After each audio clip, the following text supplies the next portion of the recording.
बेल्ले बोरी रस्त्यावर रस्त्याचं काम सुरू आहे। आता आपण पाहतोय की ह्या रस्त्याच्याच लगत जे काही साईड पट्ट्या आहेत किंवा हा रस्त्याचा अर्धा भाग जो आहे याच्यात खडी टाकलेली आहे। अर्ध्या याच्यात खडी आहे आणि अर्ध्या याच्यात ठेकेदारांनी अक्षरशः खडीच्या ऐवजी माती वापरली।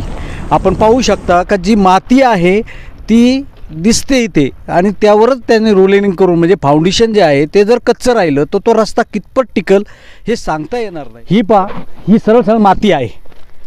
ह्या जर फाउंडेशनला जर अशी माती असेल तर रस्त्याचं काम कितपत टिकेल। पावसाळा आल्याच्या नंतर ती माती जर गेली, विरघळून गेली किंवा काही झालं तर तो रस्ता कितपत टिकेल हे आपल्याला सांगता येणार नाही। इथं आपल्यासोबत काही इथले स्थानिक ग्रामस्थ आहेत, आपण समजून घेऊया यांच्याकडे काय नक्की प्रकार घडतोय। मित्रा नमस्कार। नमस्कार। हे रस्त्याचं जे काम चाललंय इथं आता दगड दिसतात, इकडं माती आहे, हे कसं चाललंय? हे पुढे पावसाळ्यामध्ये लोडची गाडी गेली खाली खचून जाईल। नाही, लोडची गाडी जर गेली तर नक्की रस्ता खचून जाईल। हे ठेकेदार जो करतोय हा याच्यात नफेखोरी करतोय का याच्याकडं PWDचं दुर्लक्ष आहे, काय सांगायचं? PWDचं तसं दुर्लक्ष वाटतं मला। हे दोघं मिळून हे मलिदा खात्यात का काय म्हणायचं का? मलिदा खात्यात का ते आता ठेकेदाराला त्यालाच माहिती। मलिदा खायचा काही व्यवस्थित काम व्यवस्थित करायचं। पण मला तर मला असं वाटतं बाबा हे रस्ता समजा उद्या लोडची गाडी साईडने गेली तर गाडी नक्कीच खाली बसणार आहे। हे इथं जर जड वाहन गेलं तर नक्की रस्ता खचेल हे तर असं तुम्हाला म्हणायचं आहे। तो मलिदा खातात का काय खातात काही खाऊ द्या पण रस्ता चांगला होऊ द्या असंही तुम्हाला म्हणायचं आहे। आपल्यासोबत दुसरे की त्यातले स्थानिक ग्रामस्थ आहेत, त्यांच्याकडूनही समजून घेऊया कसं चाललंय रस्त्याचं काम। चुकीचं काम आहे, मुरुम टाकलं ना चुकीचं आहे। पावसाळ्यामध्ये लोडच्या गाड्या बसणार आहेत, म्हणजे पावसाळ्यात ह्या रस्त्यावर जड वाहनं ती फसणारच आहे। आता जे काम चाललंय हे कशा पद्धतीने चाललंय, तुम्ही समाधानी आहेत का? नाही, समाधानी नाही, चुकीचं काम आहे। मुरुम टाकलं हे चुकीचं काम आहे, मातीचं काम आहे, मातीचं काम आहे। ह्या खडीनीच भरायला पाहिजे ती।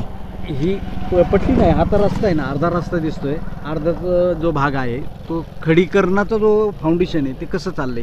त्या चुकीचं आहे, माती टाकली चुकीचं काम चाललेली आहे। आपण त्यांच्याकडून समजून घेऊया रस्त्याच्या कामाच्या बाबतीत कसं काय त्यांचं म्हणणं आहे, कसं चाललंय काम? चाललं व्यवस्थित, हे रस्त्याचं काम व्यवस्थित चाललंय असं मला म्हणायचं का? हो। याच्यात खडी आणि माती दिसते, ही काय सांगाल तुम्ही? आता गाडी वाहतूक पावसाळ्यात काय राहील याची अवस्था?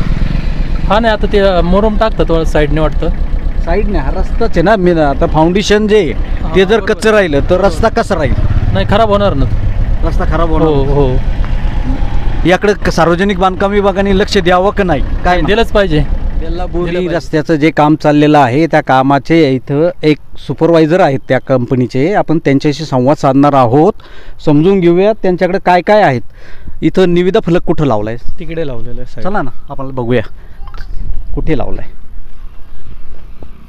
हा तुमचा निविदा फलक आहे का? हा बोर्ड लावलेला आहे। मग निविदा फलक कुठे आहे? कामाची जी निविदा आहे, तुम्ही आत्ता बोललात निविदा, तुम्हाला मी वर्क ऑर्डर ऐका ना साहेब, तुम्ही निविदा जी कामाची निविदा आहे का नाही, आपल्याला बंधनकारक आहे का नाही? का नाही आहे तुम्हाला बंधनकारक? काम जे आहे किती रुपयाचं आहे, कशा क्वालिटीचं आहे ते फलक लावणं गरजेचं आहे की नाही, एवढंच सांगा। एवढं मला नाही सांगता यायचं, तुम्हाला सांगताच येणार नाही। हे 1 मीटर आहे का? जरा मोजून दाखवताय?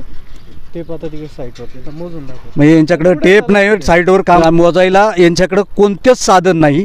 यांच्यावर जे नियंत्रित अभियंता आहेत ते अभियंता आजारी असल्याच्या कारणाने घरी आहेत। कामाचं जर धडाका चालू आहे, कुठेही निविदा फलक लावलेला नाही। हे सांगतात का निविदा फलक चोरीला गेला। आता ही चोरीला गेला असेल तर यांनी पोलीस कंप्लेंट करणं। ग्रामस्थ सांगतात का हे जी माती ही पावसाळ्यात खचणार आहे आणि असं जर धोकेदायक काम झालं, सार्वजनिक बांधकाम विभाग याकडं गांभीर्याने पाहो।